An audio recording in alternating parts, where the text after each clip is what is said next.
beratus kan.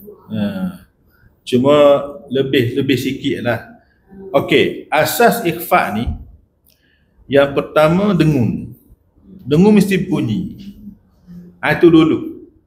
Dengung tu kena bunyi kan.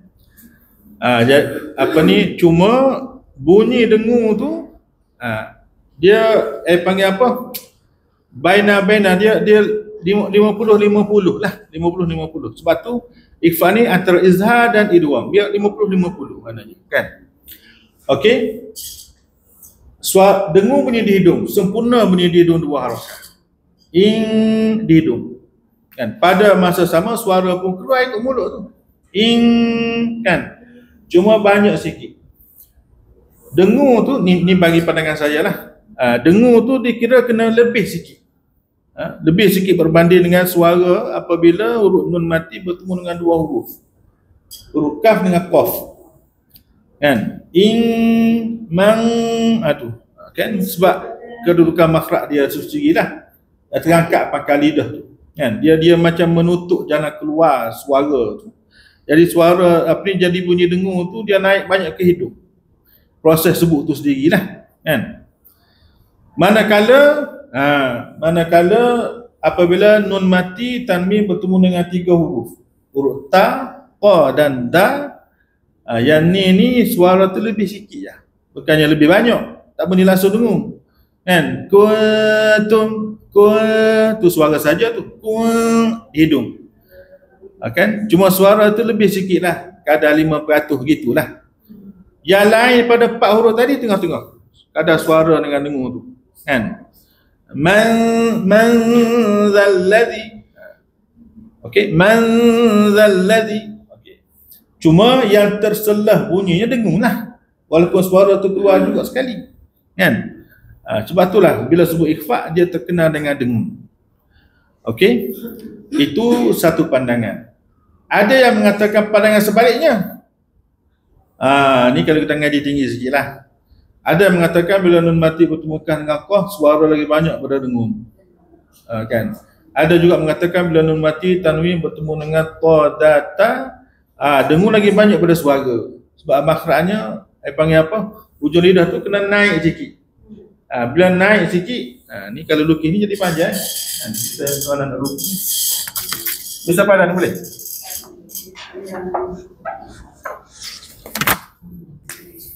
Dia gini lah, gini.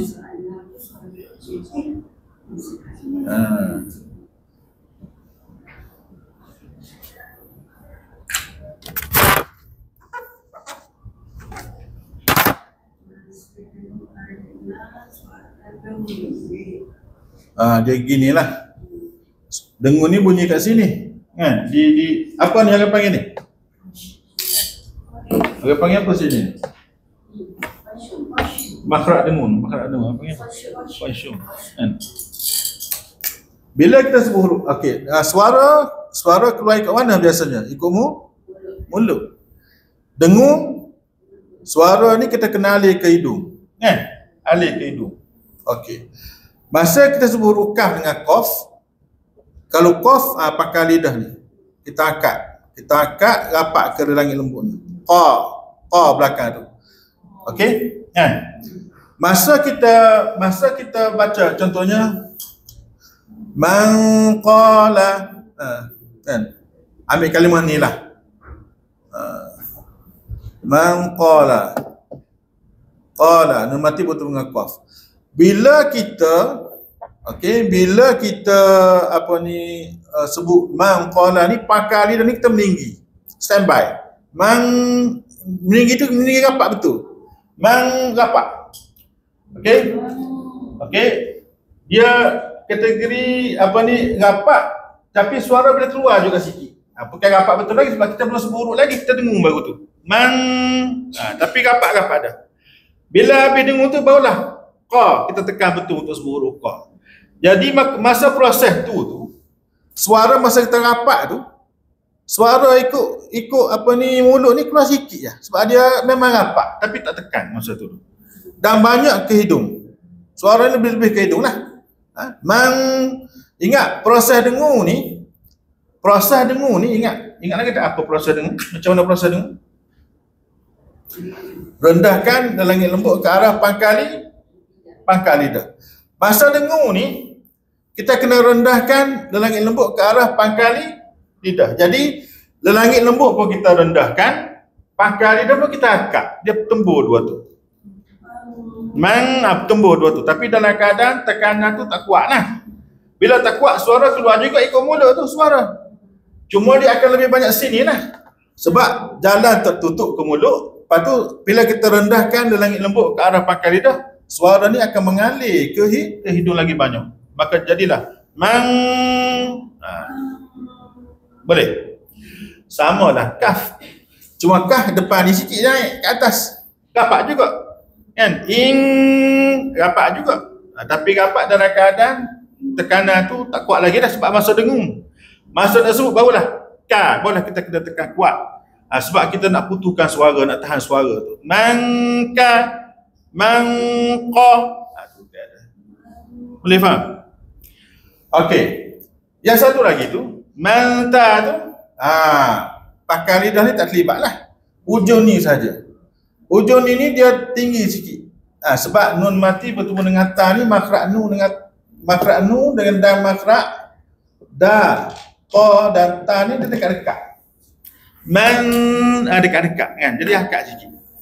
Okey. Bila dia akak sikit, inilah pandangan yang mengatakan bila dia akak sikit, maka kedudukannya sama dekat dengan gunah, dia dekat dengan di hidung ni. Itu hujah mengatakan dengung lagi banyak. Tapi saya pegang kepada suara lagi banyak lah. Manta, suara lagi banyak. Manta berbanding dengan dengan dengung. Okey. Wallahu a'lam. Ustaz ada masuk suara lebih banyak tu maksudnya kedudukan langit lembut ni sebenarnya. Suara lagi banyak. Kedudukan langit lembut tu dia tak turun bawah lah. Maknanya masa dengung tu dia turun bawah. Cuma dia tak adalah turun sampai menyekat suara tu keluar. Tu. Yang ni suara dengan apa ni dari segi konteks langit lembut ni suara ni langit lembut kan, suara dan ke hidung ni dia kira sama. Sama. Itu dari konteks asas. Cuma bila suara lagi banyak, dia punya kedudukan tu dia tak rendah sangat, dia naik sikit. Dia turun tapi tak turun macam yang nun mati bertemu dengan qaf, nun mati bertemu dengan kaf. Dia terbuka lagi lah. Manta. Dia macam menutup jalan-jalan, dia menutup jalan suara nak ke hidung tu. Seolah macam tu lah. Tapi tak adalah dia menutup tu sebab dengung tu kena bunyi. Itu masuk suara lagi banyak. Jadi kalau kita baca manta, contohkan manta tu, kita rendahkan langit lembut ni rapat. Tak kena lah. Jadi dengung lagi banyak. Sebab bila kita tutup sini ni, suara kedengar tu lagi banyak maknanya ke hidung tu. Jadi kedudukan pangkal lidah tu, kedudukan langit lembut tu dia tak boleh nak rapat sangat. Masa kita baca nun mati pun mengata, dia macam terbuka sikit. Dia menutup jalan ke hidung. Tapi bukannya menutup penuh. Lalu juga suara ke hidung tu kan. Cuma bezalah tak sama dia kedudukan langit lembut tu bila nun mati bertemu dengan qaf dan juga dengan kaf. Itu kena faham tu. Dari segi bukaan laluan suara ke hidung tu. Manta, cuba sebut. Apa tu ujung lidah tu naik sikit. Manta.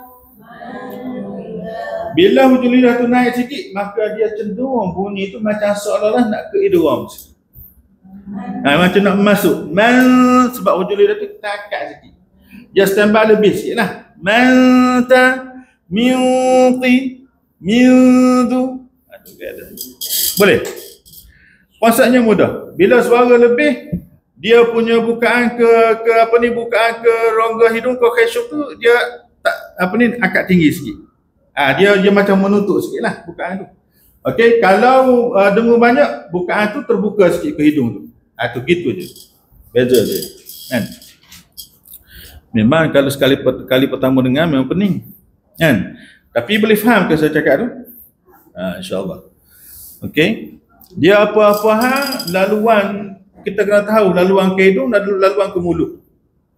Suara mulut, hidung dengung. Kalau dengung banyak, laluan ke hidung tu terbuka luas. Maknanya langit lembut kita rendahkan. Nampak? Kalau laluan suara tu banyak, ke mulut tu banyak, langit lembut tu dia macam naik. Tak rapat sangat ke pangkal lidah, kan? Dia macam menutup sikit ruang ke hidung tu. Okey? Maka suara banyaklah keluar kat mulut. Manta. Boleh? Beza kalau kita baca manta langit lembut tu, kita macam tak apa rapat ke pangkal lidah. Manta dengan kita baca manta tu di langit lembut rapat ke pangkal lidah. Manta itu salah. Manta itu betul. Manta yang menentukan suara sikit banyak ialah dia punya tutupan. Langit lembut tu. Langit lembut tu. Itu yang pentingnya. Boleh? InsyaAllah. Okey. Pelajar baru boleh faham?